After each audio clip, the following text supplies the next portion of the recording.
This is ESP Speaks.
Good evening and welcome to ESP Speaks and JAXS.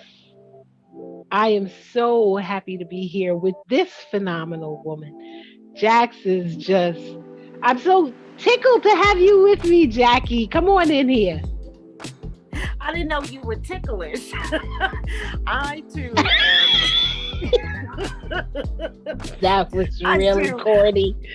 Hey, that's how I make my living, okay? Cornball. But no, I'm really happy that you have extended the invitation for me to be here with another phenomenal woman such as yourself. So thank you very much. Gift to you, family, or my thought for you is that you all have relationships such as this that you can hold on to after so many years, especially women.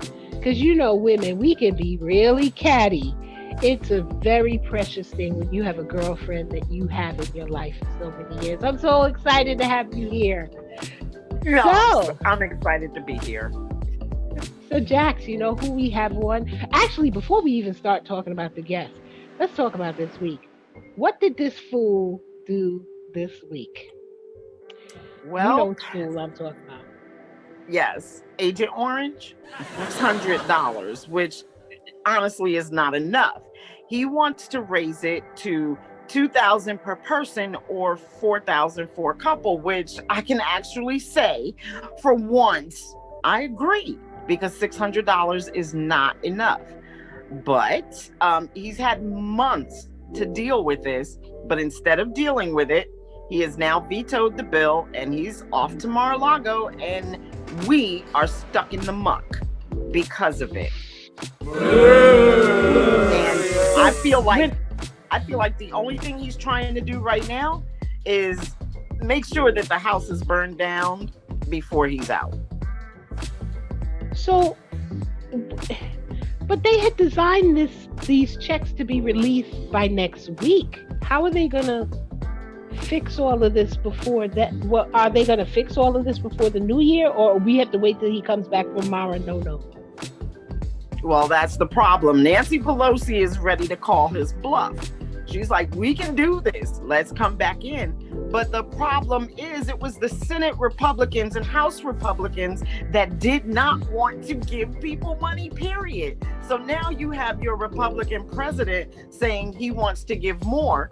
So he's also making his GOP look like a bunch of knuckleheads.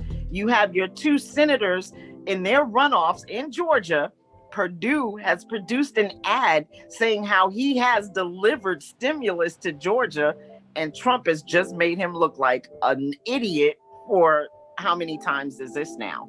So Well, I don't know how they're going to fix it with government shutting down. People are going on Christmas break. I don't know. wow. Okay, and not to mention the fact that he let 17. He pardoned 17 people. He pardoned more than, well, I think it was 17 plus some commutations. And the worst of it is he pardoned members from Blackwater who were involved in the Iraq massacre. Call it what it is. This country worked for decades to make sure that they were punished, and now they're free, scot-free. And so now we're getting a side eye from the world looking at us saying, we really don't care about human rights. And this is what Agent 45 is leaving us. I think the world understands that we were dealing with an idiot. Okay, I'm sorry. Let me pull that back a little bit. Why are you so The world understands that we were dealing with someone who was totally incapable of handling the situation, and basically is a 3-year-old stomping his feet like a child because he didn't win again. So he's going to do everything and anything in his power to destroy on his way out.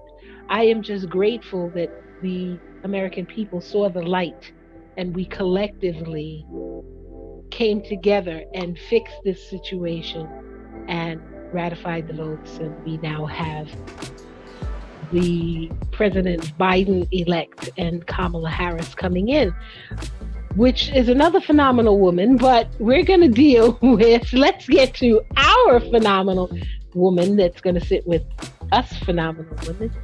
And we have today socio-activist Saundrea Coleman. That's the one I was telling you that is involved heavily with NYCHA and the neighborhood and helping people and really, really doing major work coming through this COVID situation. In fact, just this week past, she did a drive right before Christmas for the kids. So I'm going to show you a little clip of that. Let's take a look. Hi all, this is Saundrea Coleman. I'm going to show you an event we're doing today. Some of the good toys already are gone, but we had a lot of gifts. We received a lot of gifts. We had a huge line, it's still growing. A lot of toys, gift cards, books. Homes ISIS Coalition in partnership with elected officials. Young Life is in the house. Books. We also have some raffle off stuff things.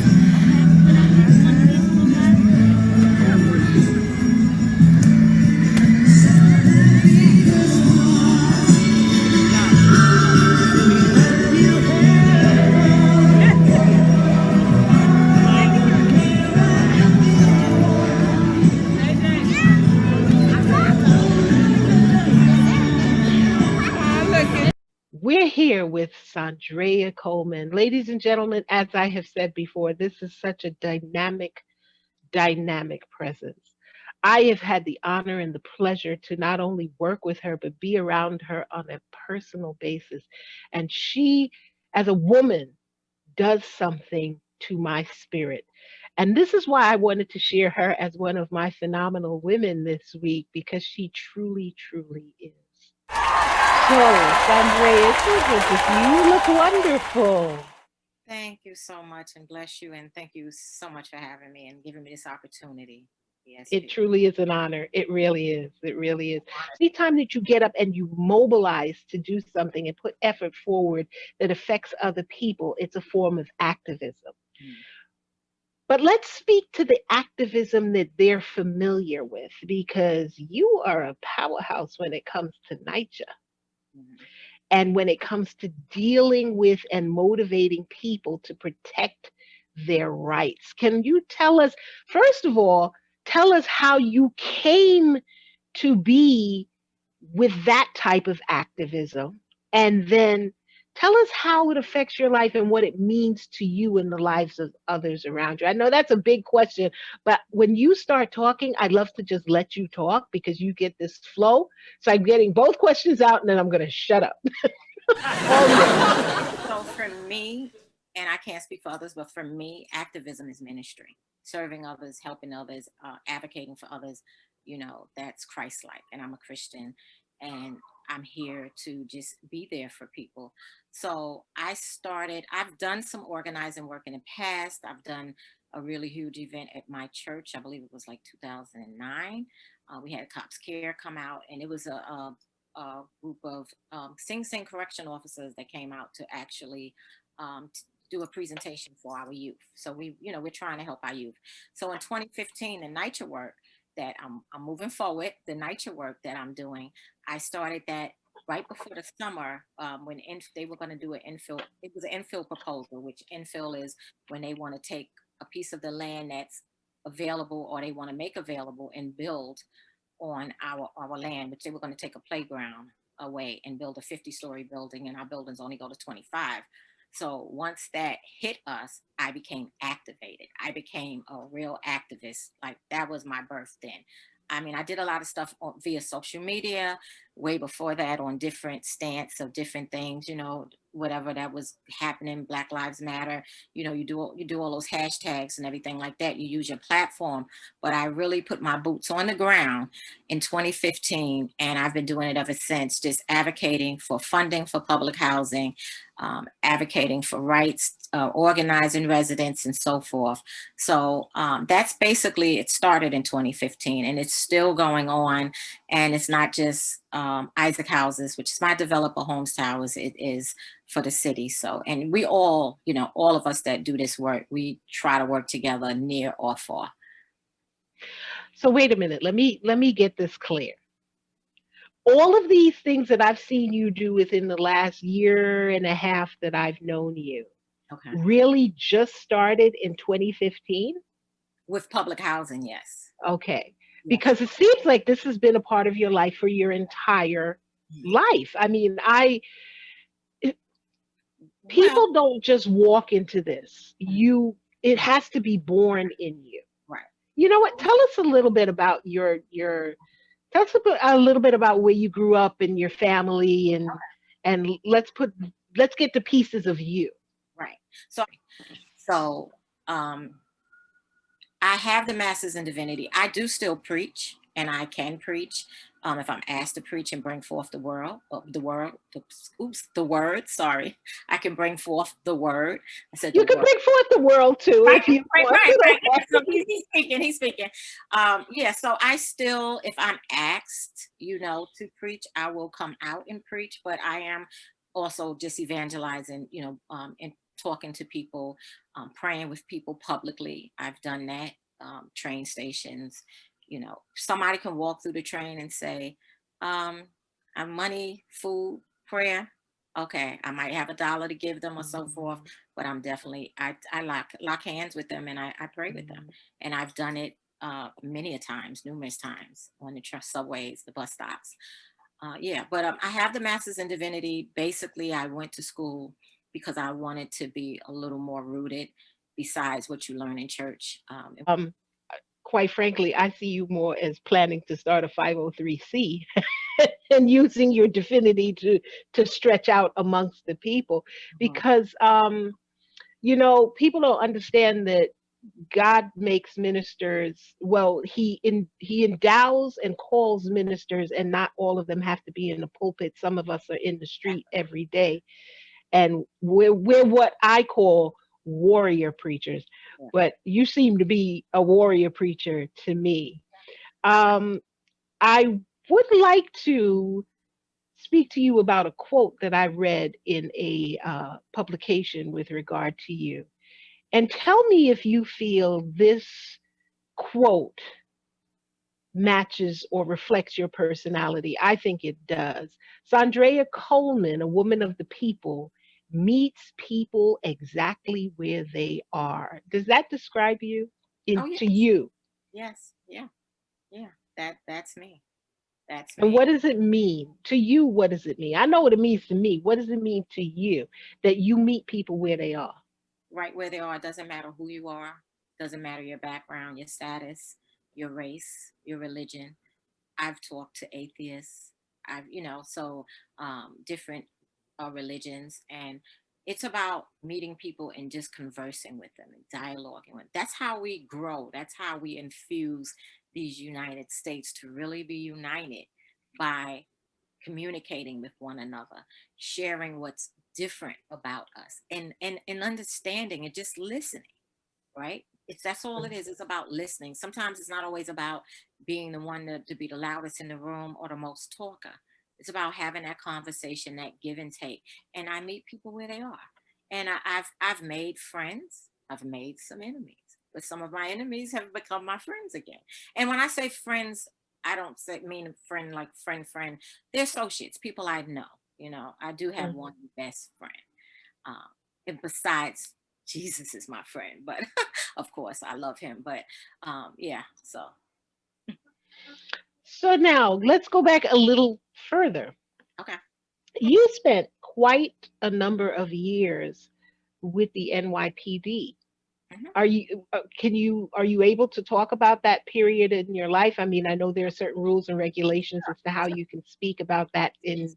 environment, but can you speak about that? Yes. Okay. Yes, Why, before you start, there's a reason as to why I asked, can you speak? Because I know what your capacity was, and I'd like you to tell our audience what your capacity was. But I also would like to hear your thoughts on a phrase that's being thrown around by a lot of activists lately: defunding the police. So, mhm. if you will, tell us what your capacity was and your connection to NYPD, and then tell us your thoughts on that phrase and how you feel that we should be looking at it, and what is that extra piece of information that we need to better understand it, because it's a confusing statement. Mhm. It's very open. So and I give you the floor on that. Okay. So I came on the job.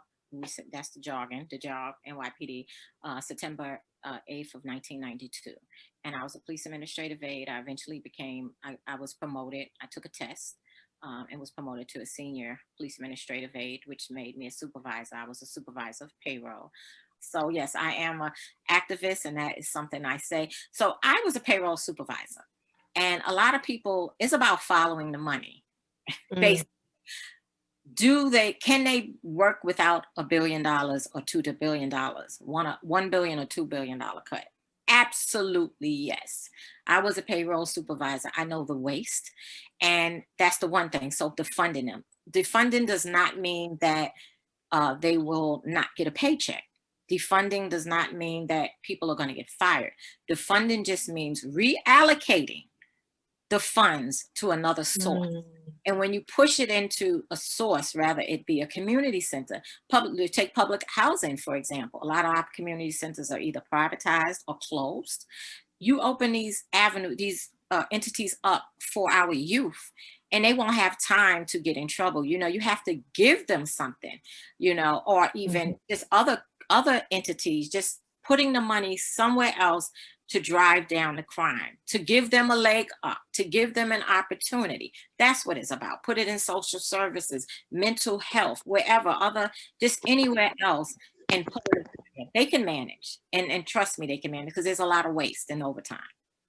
So what would you say is the reasoning behind why the police, I know this might sound like a silly question, but to me, it's a valid question. Why are the police so upset with us putting the money where it was originally earmarked to go to begin with, to public usage, as opposed to taking it out of their overtime pay? Because that's really what they're arguing about. They're making us believe that we're taking money out of their mouths when we are really fighting about the money that's been allocated for things that were developed for public interest to begin with. Am I correct in making that statement? Yes, 100%. And there's a lot of federal funding that comes beyond the budget that people don't even really look at. So when we look at the billions of dollars that are allocated and given to the New York City Police Department, there's also other funding. I recall working when different funding came in and they had to use it immediately. Give me an example of that. So give me a specific. The federal government sent some money for training, terrorism training or something, some type of training. So they would have to go to the training and they would go on their days off. It's called the RDO, the regular day off. So they would go on their regular day off and get 8 hours or so overtime. Does that make sense? It's wasteful, but they had to spend the money. So yeah, it's a lot of waste. Even, you hear collars for dollars. The white shills, which white shills are uniform members, the ones that are in the uniform, they call them white shills. If you see them, if they make an arrest, like right before their tour is ending, which is the end of tour, their time, they get ready to clock out. If they make it 20 minutes or half an hour, they can make overtime. So that's collars for dollars. Detectives do it too. I supervised payroll and I was part of the Detective Bureau of Manhattan and Manhattan North Detective Operations. And I had a lot of friends, but when I was vocal about things, I lost some, but it is what it is. If you do an 8 to 4 as a detective, right? And you have someone coming in to be arrested, but you tell them to come in at 3 o'clock or 3:30. What is that? What is that? That's overtime. That's overtime. Yeah. Wow. It's a scam, flam, whatever you want to call it. It happens. It exists. Everybody has access. Only one doesn't get overtime or above is captains and above. They get time because they don't receive cash overtime. Captains and above. So they get time, but then they could sit home for 2 or 3 years, just exhausting their time, running their time out because they have so much time on the books. So, which that's not a problem. They earned that. They earned it. It's their time, but yeah. Well, ladies and gentlemen, we are sitting here talking to social activist Saundrea Coleman. Keep in mind, if you can't watch us live on Facebook or YouTube or Periscope or Twitch, because that's how you're seeing us right now, if you can't watch us on any of those platforms, you can catch us later on Facebook. Once again, iHeartRadio, Spotify, Google Podcasts, TuneIn, Anchor Podcast, Breaker Radio, Public, Twitch, Stitch, Overcast, Pocket Cast. Did I give you enough? You can watch us again. It's okay, because you know what? This is a lot of information, and we realize sometimes you got to take things in pieces to make it stick. So we're there for you. But in the meantime, we're going to take a quick break and come back and have our continuing conversation with Saundrea Coleman. We'll see you in a minute. Stay with us.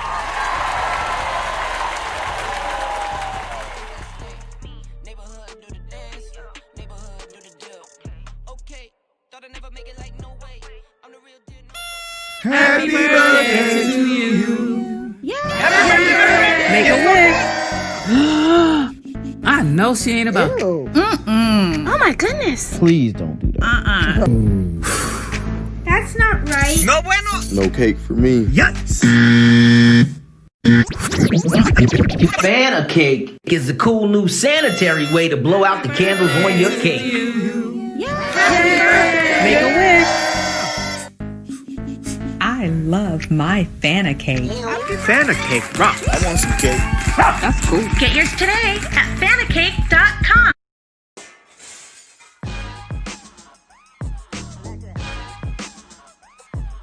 Welcome back to ESP Speaks and JAXS. I am ready to get back into this phenomenal interview with this phenomenal woman, Saundrea Coleman. Thank you, because I've been dying to hear the story behind Saundrea Coleman. Because every time I get to talk with her, it's always about some community activism or something happening with NYCHA or the neighborhood. But we never got a chance to just sit down and really speak about the person behind all of this. So I'm very grateful for this. Before we bring her back, though, I want to tell you two things. Number one, Saundrea has a radio show where she is on WRN, and this is the Saundrea Coleman Show. And that's a praise show, so that's more of a personal interest. If you want to hear her on the evangelistic side, I think you should tune in. But here's a biggie. She's also on a show called One NYCHA. This show comes on at 4 o'clock every Sunday. And what it does, it was designed to address all the issues of the tenants that are in NYCHA housing. So rather than them be spread out amongst all of these different buildings, having their complaints and fighting to be heard on an individual basis, it was designed where they could all come together under one roof and voice themselves at one time through this collective show called One NYCHA. As I said, she's a co-host. Now this Sunday, which is the 27th, they're doing something quite interesting. They're going on Zoom, and they would like minimal 20 tenants from NYCHA to email them, because they want to give you a voice and they want you to speak out. I just want to make sure that this was said. I'm sure Saundrea is going to tell us more about it, but I wanted to make sure that I gave it a clear platform and said what they were going to do. So all you NYCHA listeners that are listening right now, get your email, get your proper email address together, not the one that says Divine Mama, a Hot Mama 67. We don't want to hear from that email address. We want to hear from a proper email address, and she's going to tell you what to do. Now, to everybody else that's non-NYCHA, I really want you to listen to the show, because this show is fabulous. It's dynamic.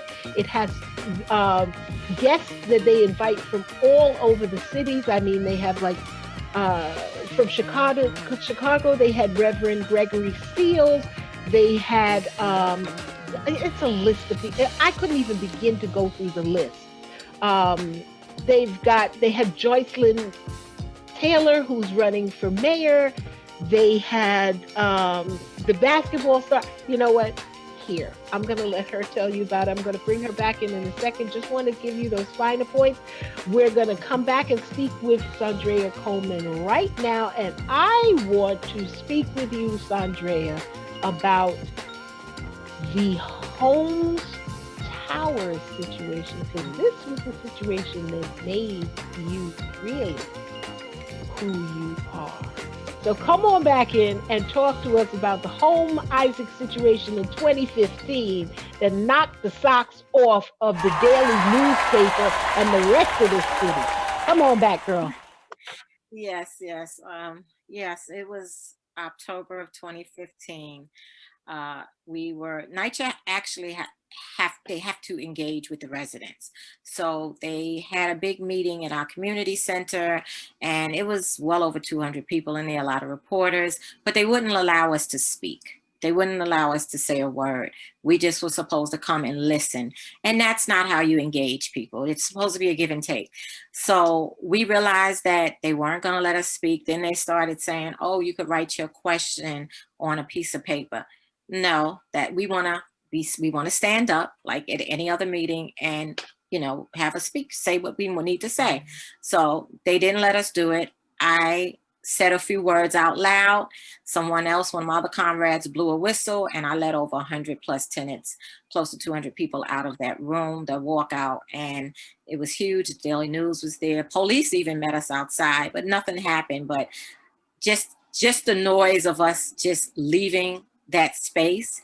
I tell you what, when NYCHA did come back to engage with us, they were letting us speak then the next time. Girl, I'm scared of you. But can I add one little thing? Yes, please. Waiting for 2 bedrooms. I was in a 1-bedroom for 23 years.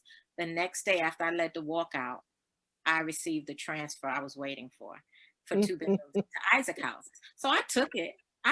Yes, I did. They thought I wasn't going to fight. I took it and fought on the other side because we're all on the same campus, 5 buildings. So, yeah. You ain't stupid. No. Yes, I'm taking it. Thank you. They tried to bribe me. That's what they tried to do. And oh, by the way, I'm going to continue making trouble. Yes, good trouble. Good trouble.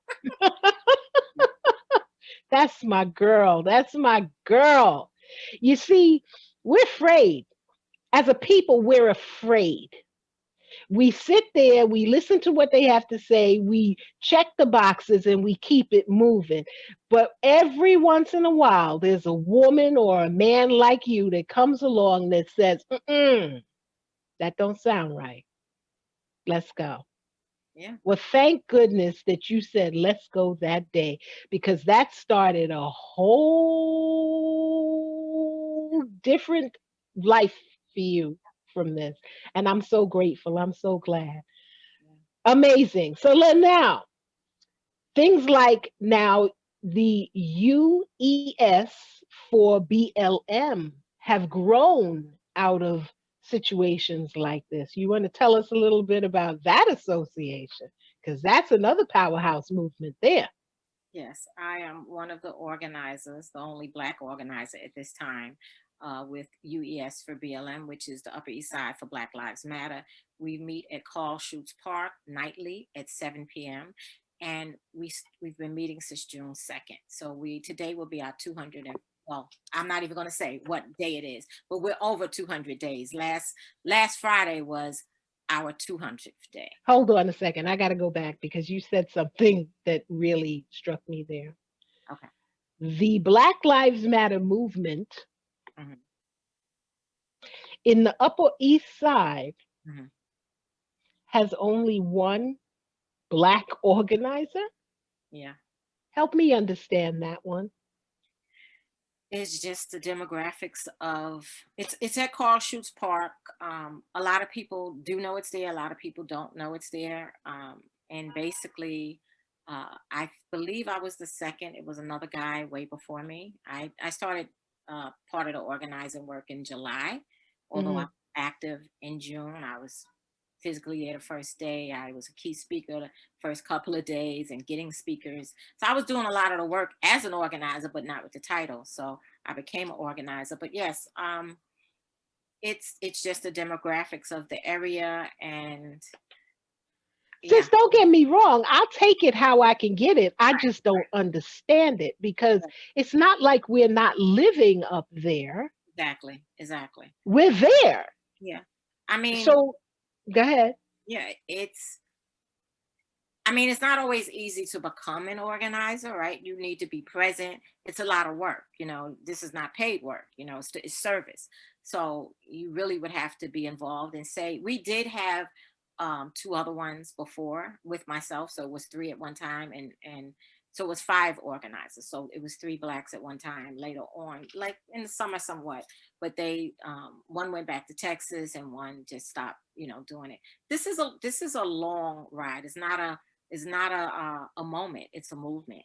I understand that. Really and I'm not trying to interrupt you here. I'm trying to actually put some platform underneath your platform, because here's where we are lacking as a people. Leadership. Yeah.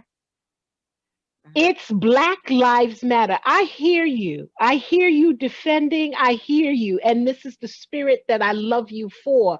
But once again, I come back to this. It's Black Lives Matter. We're dealing with a people who consistently say they ain't got nothing for us and nobody wants to do anything for us. Here's something for you. And the majority of people who are involved in it are white. Yeah. It's Black Lives Matter. So I now challenge, because I know you have people, you have a following, and I know you have people listening to this broadcast. I challenge all of you to get behind her to help with this situation, because Black Lives Matter. You're painting it on the streets, you're putting it on signs. It does not matter if you're not doing anything about it. Just walking does not fulfill the whole category of what needs to be done. We need to have more representation. We need to have people backing this sister in this effort. So I agree. I'm sorry, sis. No, it's I okay. just get Okay. passionate, and you It's know I better get you real saying it than passionate when me. it comes to Better you. you saying it than me.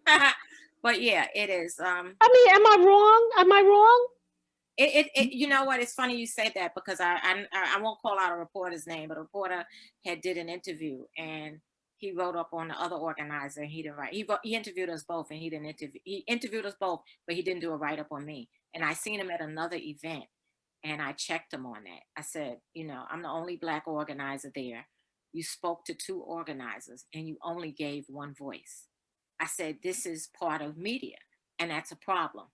Oh, now he fixed up what he wrote, rewrote it, sent DM me, said, you know, and now if he see me, because he's done work with me before in my community. So how did you not, why interview me if you're not gonna at least put something in there that I said? You know, so that's disheartening. Now you got me fired up, sister. Good. Problematic for me. Yeah. Because here's the thing, Saundrea. Here's the thing. And I'm very passionate about this, but I don't find myself engaging with the thought process often enough. Mm-hmm. There is a flock of people that marches, and I have video of the marches. Actually, I did a video that I ran in the beginning, and it has a couple of the marches where the demographic in the marches tends to be more towards the Caucasian side. And listen, I'm glad for the help. Yeah. I'm glad they are waking up. I'm glad that they're marching with us. But here is the thing. Nothing becomes relevant until it disturbs them, until they get a clarity on it. Then it becomes an issue, and then our marching makes a difference. Then our efforts make a difference. You understand what I'm saying when I'm saying this? We got to wait for other people to chime in on our bandwagon and give us some sort of legitimacy before we actually become legitimate. Case in point, how many times have you had or heard of a Black association that is not directly attached to something else that has to give it steam to move along, like Black and Hispanic or Black and such? Why are we always Black and? Why can't we just be Black and move through? I agree. So now, I don't want to get too far off the point because I can get really charged up on this. Because let's be honest, our brothers and sisters, we get together, we talk, but when it comes time to do, you look around, ain't nobody there. Right. This time around, we're dealing with a flock of people who are feeling generational guilt. And I'm grateful for that. I could do a whole show on generational guilt in itself. In fact, I did do a show a couple of weeks ago with Shay Johnson. He's a psychologist who was talking about the generational guilt of racism and of slavery ingrained in our DNA. So we are feeling we may not have been whipped at the pole like our ancestors, but because of the genetics and how it's been ingrained, the suffering has come through the bloodline of our DNA. We feel it today in a different way, an echo of it, but we nonetheless feel it. Yeah. But we are in the day where we have the power to do something about it. Right. Okay. Yeah. So now all of these Caucasians and other sectors of people who recognize how the Black community has been mistreated for so many years is willing to help and expects us to educate them on helping us and changing the dynamic. It's great. I don't want to sound ungrateful. I don't want to sound like we're pushing them away. I'm recognizing them and I'm saying it's great, but I'm talking to the brothers and sisters who are sitting in the background still not doing anything. Yeah.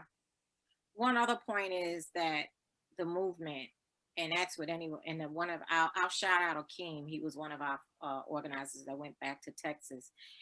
He basically was like, women should lead, Black women should lead, and Black should lead, pretty much. I'm not really quoting it probably like he said, but the way the movement should, be led. Even on our 100th day, we wanted a Black person to be the MC for that day. Mhm. And that was that it was a lot going on to get that, but I wind up because the lady that was scheduled that day was a sister, but she wasn't going to MC, so I wind up MCing. And on the 200th day, I was able to MC because it was my night to MC. So, Mhm. but yeah, so those big days and things like that, it should be a Black face in front. I appreciate all the comrades that are out there. Supporting and going forth, but they also have to hear us. Definitely they have to hear us, because we have different perspectives, we have different. I'm in this skin, and I say that to the reporters too. I'm in this skin, I have to live in this skin. Exactly. Exactly. I can't shed this. Not that I would, because it's beautiful. I mean, I look in the mirror and we're gorgeous, and we're teaching our young ladies to be gorgeous and think of themselves as gorgeous and appreciate who we are. Girl, fight the fight. I'm with you. I'm with you. Black lives And on matter. that note, thank you for letting me get that off my chest, because I don't Yeah, often get the forum to do okay. so. I appreciate you. But let's move into something else that is dear and close and near to my heart, because you tickle me when it comes to the seniors. You did something so beautiful with this voting, with this crazy man that we had in office who didn't want us to get out there and make those votes. And you went and got all of the elderly people and put them on buses. Tell me about that. I got to step back because this made me cry, girl. Go ahead. The seniors to the polls is Yeah, what you called it. seniors. It was an initiative called Seniors to the Polls. I'm a member of East Harlem Democratic Club, and uh, one of the board members there, we had a meeting, and we had a social distant meeting there, and right before the election, and she was actually able to get buses to the different developments. And our early voting site was further. It wasn't like at our main site, which nobody's early voting site is really at their main site. So I signed up, and then I partnered with, it was called Solutions Now, and the Isaac Center, of course, and the Holmes Isaacs Coalition. And we were able to have nice, like, I don't know if they were Mercedes buses, but they were really nice buses, small buses, like a 20 passenger bus, but we had the social distance, so we probably had 10 or so on there. And we were able to take seniors to the polls, and it was raining. Yes, girl, you had Mercedes Benz Sprinters. I saw the I'm not filmage. sure Yes, what it was. I'm not sure what it was, but they I don't. were lovely. It might have been, but I'm not sure. They were nice. They were nice buses, though, leather seats and everything. But it was just nice to be a part of that initiative and get them to the polls, take them in, bring them out. And it was raining that day. It was raining, Mm. so we had a 9 o'clock a 9 o'clock run, and then we had a 1 o'clock run. And our 4 o'clock run that we had scheduled, we had to we passed on that one because we were able to fulfill everything. Yeah. And they went and they were safe and they had PPE, and she gives out PPE. I don't want to forget that, because you do so much for the community. In Yeah. fact, I before we run out of time, because when you and I get talking, forget about it. Of course. You see me, you got me riled up, and I don't talk like that, girl. I want to make sure that we talk about all of the things that the community members can tap into. You also do a voter registration. You do a voter support. You did the census support.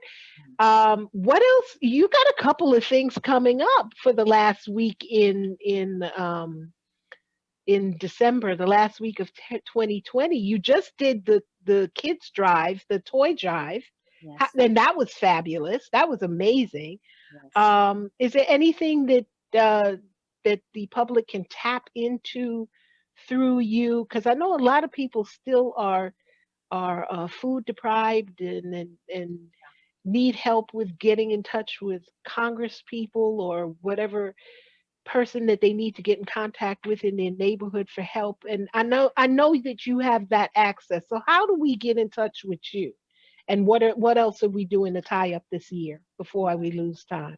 Well, I mean, should I give what my handles and they can DM me or? Sure. Oh, okay. So Facebook, I'm on Facebook, Saundrea Coleman, Saundrea Coleman, Coleman. Then I also have a public page, which is Saundrea Coleman with my middle initial, which I use for my professional purposes, and I still use. I'm on Twitter, evangelist_SC, and you could also find me there, Saundrea Coleman. It'll pull up either way.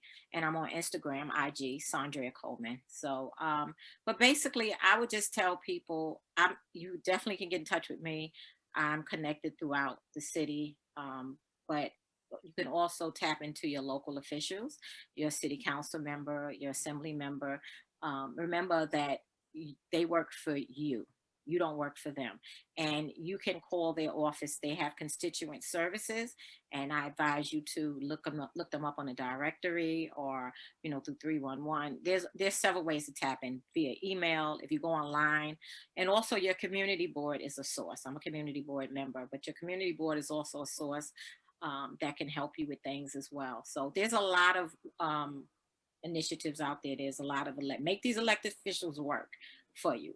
You also have district leaders. Find out who your district leader is. They can actually assist you with some things as well. But with that said, and if you don't get anything done or you don't know how, reach out to me. I'll do something over the phone with you or email for you, CC you in it, whatever I need to do to get you in touch. Your borough presidents are important too. So yeah, so there's a lot of resources out there and people that you could connect to. And if you need help, they're there. Utilize them. They're elected officials. Our tax dollars are paying their salary. Remember, once again, they work for you. It's not the other way around. Hold them accountable. And I'm going to put all of this information on our fan page, and we'll also put it in the chat that we're in right now. I'll also put it at the end of the broadcast. So when you rebroadcast, you'll be able to get that information as well. And if all else fails, you know that you can find ESP and she will put you in touch with whom you need to go be in touch with, which in this case would be Saundrea Coleman.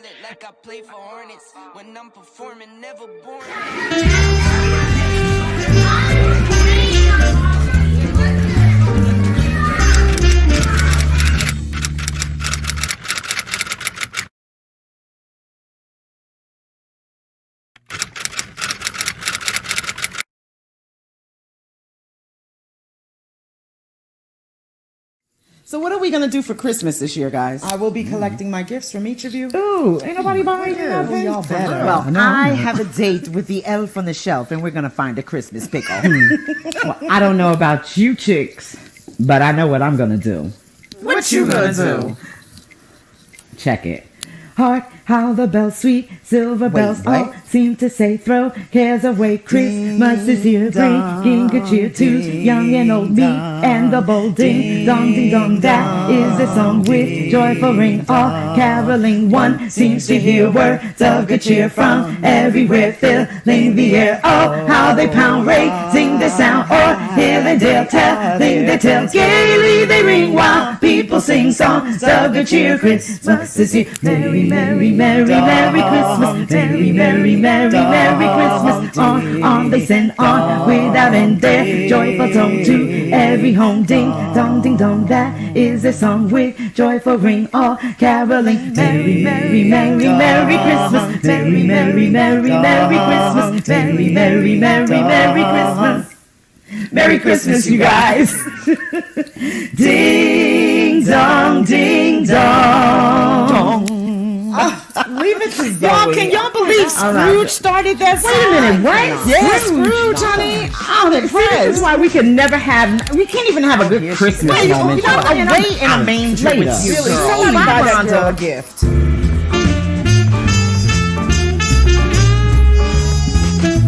Here we go. Welcome back once again to ESP Speaks and JAXS. Now, ESP, you got to tell me, what do we have coming up for next week? Well, Jax, you know we're going to continue with our Phenomenal Woman series, but I think I'm going to keep it quiet as to who this phenomenal woman is. So you got to do what you normally do. You got to chime in during the week. You got to check the boards. You have to answer the poll question. because that's going to be very important this week. And then when you tune in on Saturday, we're going to have a blast. I guarantee it. Sounds good. I look forward to it. That conversation. You're fabulous.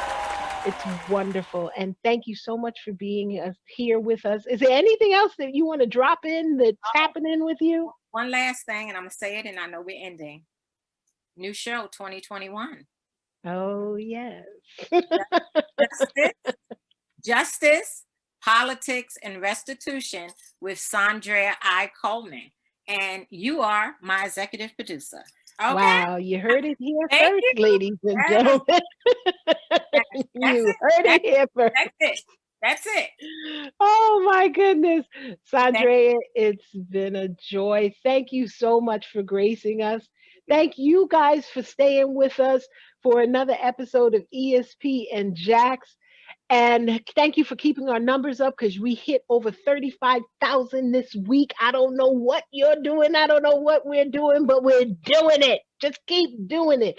We're looking at the end of the year, and I want to take a moment just to say 2021, we all know, was a hell of a year.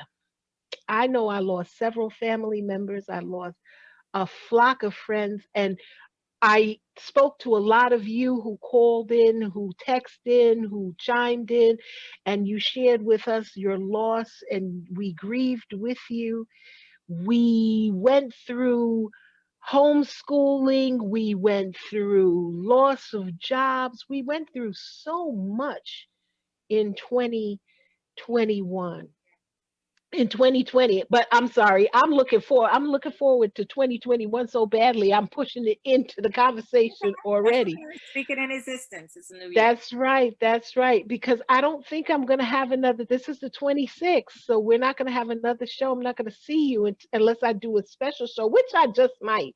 You might see me pop in before the new year. But I just wanted to take the time and tell you how much I appreciate you as an audience, how much I appreciate you supporting what it is that we do and sending ideas in and just caring and living and sharing with us. You've been amazing. You've kept me going, and I thank you so much. And before I get sappy, because you know me, I can cry at the drop of a pen, I want to say thank you again to Saundrea Coleman. And you know what I'm going to say. I say it every week. Yes. Be positive. Test negative. We'll see you next time on ESCC and JAXS.